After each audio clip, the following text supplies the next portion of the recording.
What's up everyone, Pierre here from Into Fly Fishing and welcome to our channel. In today's video we'll be talking about how to effectively spot fish. If it's your first time visiting our channel, please consider subscribing to it and turning on those notifications, and we can let you know as soon as we release any future videos like these. One of the best things about fly fishing is sight fishing to a specific target. You see a fish cruising from far away, cruising right along the bank. You plan your approach, you have the right fly on, you make the cast, it comes up, swims and eats the fly, and you set the hook and eventually you land it. And this is what fly fishing is all about. This is the essence of fly fishing.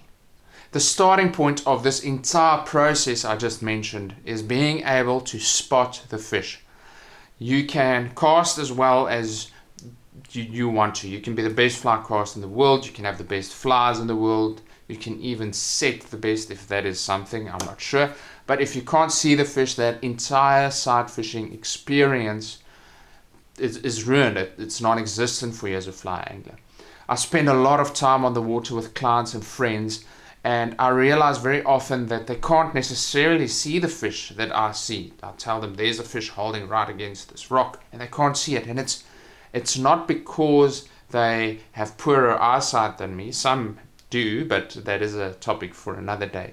It's not because they have poorer eyesight, but it's because they don't necessarily have either the right gear or system that they know that will enable them to see fish, but mostly it's because they don't know what to look for. And this is what today's video, or this video, is all about. It's getting everything in place. So gear wise, it's not a lot of things or not many things, but getting that in place and then looking for the right things that will make you spot fish a lot easier. So let's dive in. First and foremost, you need a pair of sunglasses or polarized sunglasses. Now a normal pair of sunnies really won't make the cut here because it's not polarized. So what a polarized sunglass does, or sunglasses does, is that it filters out light in specific polar fields.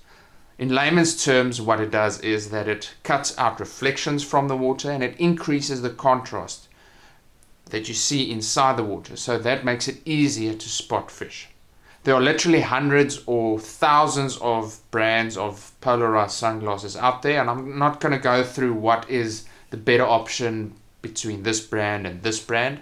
It's not what this video is about. But what I want to say is, when you choose a pair of sunglasses, the aspects to consider is, firstly, how much are you going to use these? If you're going to use them 3 times a week, make sure to buy proper ones, because cheaper ones will just deteriorate a lot easier. Other aspect is frame construction and how it sits on your face.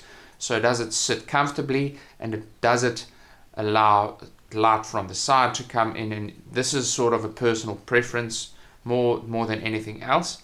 And then the other thing is the material of the lenses. Now, to improve the effect of the polarized sunglasses, you need a cap or a hat. So it sort of pushes your eyes back into shade, and that is what helps you see a lot better too. So if you take your cap off and you put your sunnies on and you're out on a very bright day, you'll see decent. Depends on the frame.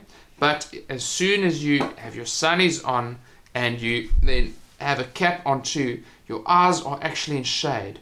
And this makes it so much easier to spot fish as well. Now, if you're fishing on a very reflective surface like a white sand flat, make sure that the underside brim of your cap or hat has a dark underside or dark coloration. I've seen it a lot of times when I guided in the Seychelles.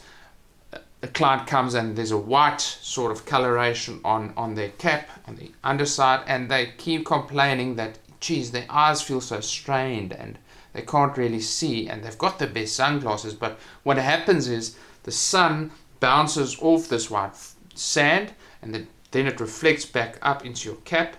Even though it's not a reflective surface, that white color just reflects all the light, and then it reflects it into your eyes. So make sure to choose a fishing cap with a very dark underside. Something that many people don't speak about that improves your eyesight or is a tool for sight fishing is a buff. Now I know this is only there to protect your neck, right? But that's not the only purpose of it. It actually keeps your cap in place when you're out on the skiff and the skiff is going or there's a lot of wind. But what really happens, and what I use it a lot for, is on very bright days, if there's a lot of glare, especially if there's a lot of reflection coming off the water, what I do is put my sunnies on and then I pull my buff over my hat, so it still covers my neck, over my hat, and it covers the sides of my sunglasses. So I literally only have the only light that's entering my eyes comes through the lenses, these expensive lenses that you've now bought. Otherwise, the light that comes in here really takes away, even if it's 5% of the effectivity of your sight fishing capability. It really deteriorates it. So if you're struggling to see, if it's just not, you just don't know if you're seeing a fish there or not, just pull your buff over just to the sides of your sunglasses and see if that doesn't make a difference. Now that you have the correct gear in order for us to spot the fish effectively, let's move our attention slightly to the fish and their behavior. Now, if you want to find out more information about how to approach a river, which covers a lot of these topics too, we did a video on that a while ago. Be sure to check that out. We've got the link for that in the description down below. I won't be going over the exact same topics, but I just want to make some comments that will make your fish spotting life a lot easier. Now, it all depends on where you are fishing. So if we have to speak about very specifics, it depends on where you are fishing. But these sort of topics that I'm going to cover now is very generic, and it just makes it a lot easier if you keep that in the back of your mind. Now the first is, and this might seem very logical, but people sometimes forget it, is the higher you are, the easier it is to see the fish. So it really helps to try and elevate yourself. But now there's a snag here. The easier it is for you to see the fish, the easier it is for the fish to see you. So when you are elevating yourself to see into the water a lot better, be sure to hide behind bushes, wear like camo clothing, just use some bankside cover. Otherwise the fish will spot you and then the game is over.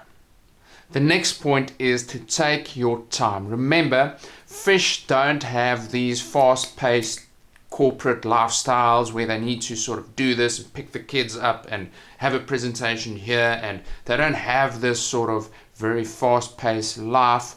They just go with the flow, pardon the pun. So they are dictated by nature's rhythm. So if you get to a pool or a run or a flat and you don't see fish immediately, or if after the first 30 seconds, just settle down and give it a couple of minutes or 10 minutes or something like that. And eventually, if there are fish, I can promise you they will show themselves. Just be calm and patient and they will show themselves. Third one is wind. Now the wind can be your friend or your foe. I know wind makes it a lot harder to cast, but that's not what I'm talking about. So wind creates a ripple on the water, and if there's ripple on the water, it's really hard to see the fish. So in that case, it's really hard.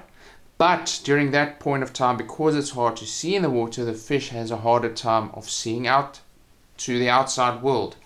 So if you are fishing on a day where there's slight breeze and it's on and off, make sure to spend the time when the water is clean of a ripple. Make sure to see if you can spot fish then, and then you can reposition yourself and cast when there's a slight ripple on the water again. It's a tip like this that's not really something massive, but it might help you catch that very finicky fish.